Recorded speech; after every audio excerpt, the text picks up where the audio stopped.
લોકસભાની ચૂંટણી જીતી સતત ત્રીજી વાર સાંસદ બનેલા જૂનાગઢના ભાજપના સાંસદ રાજેશ ચુડાસમા ફરી વિવાદમાં આવ્યા છે। અગાઉ પણ તેઓ વિવાદમાં ફસાઈ ચૂક્યા છે।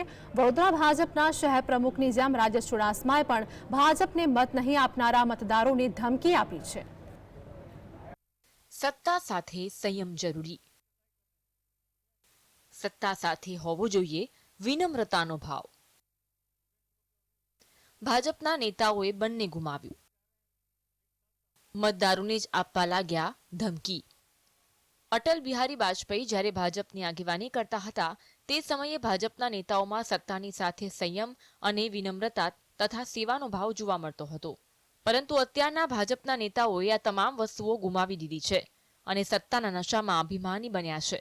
જૂનાગઢના સાંસદ રાજેશ ચુડાસમાએ ભાજપને મત નહીં આપનારા મતદારોને જોઈ લેવાની ધમકી આપી।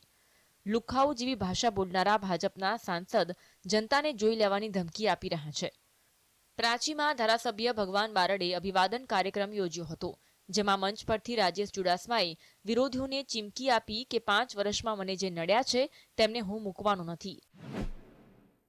ભારતીય જનતા પાર્ટી હિસાબ કરે કે ના કરે, પણ હું આ 5 વર્ષમાં મને જે નડ્યા છે એમને મૂકવાનો નથી, એ પણ આ જાહેર મંચ પરથી કહું છું।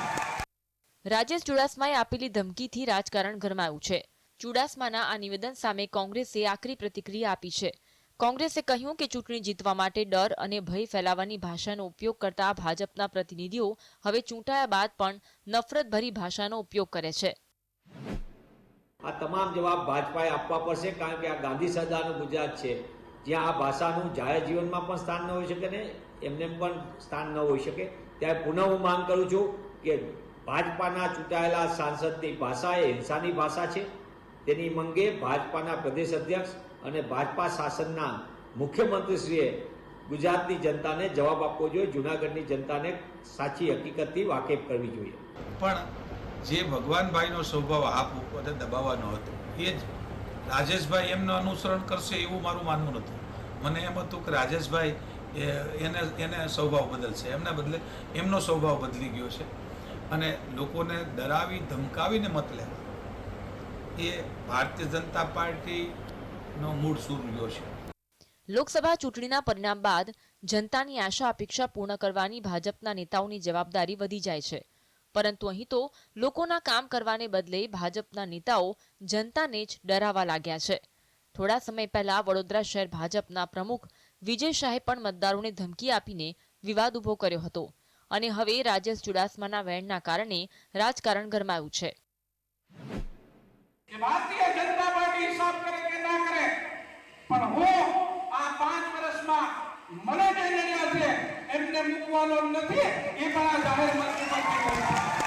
700 લોકોનું વોટિંગ હોય, 800 લોકોનું વોટિંગ હોય, 1000 લોકોનું વોટિંગ હોય અને એમાં પણ સિંગલ ડિજિટમાં, ડબલ ડિજિટમાં જ્યારે ભારતીય જનતા પાર્ટીને મત મળે છે ત્યારે પાર્ટીના મુખ્ય આગેવાનો જે મંચ પર બેઠા છે અને સામે બેઠેલા ચૂંટાયેલા પ્રતિનિધિઓ એમણે પણ એવું વિચારવું જોઈએ કે કયા વિસ્તારમાં કામ કરવાની અગ્રિમતા તમારે આપવી જોઈએ।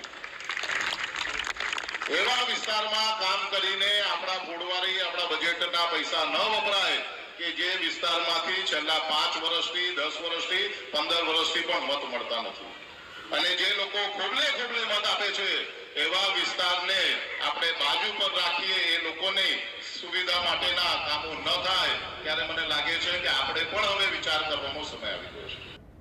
જૂનાગઢ ભાજપના સાંસદ રાજેશ ચુડાસમા વિવાદ શબ્દના પર્યાય બની ગયા છે। આ કંઈ પહેલી વખત નથી કે તેઓ વિવાદમાં આવ્યા હોય। અગાઉ વેરાવળના સેવાભાવી ડોક્ટર અતુલ ચગના આપઘાત કેસમાં સુસાઇડ નોટમાં તેમનું અને તેમના પિતાનું નામ હતું। તેમના પર આરોપ હોવા છતાં કોઈ એક્શન ન લેવાયા। આ ઉપરાંત ચોરવાડમાં ગેરકાયદેસર ફિશિંગ ફાર્મનો પણ તેમના પર આરોપ લાગ્યો હતો। કોડીનારના પીછવી ગામમાં સ્થાનિક લોકોને ધમકાવવાનો પણ ચુડાસમા પર આરોપ લાગ્યો।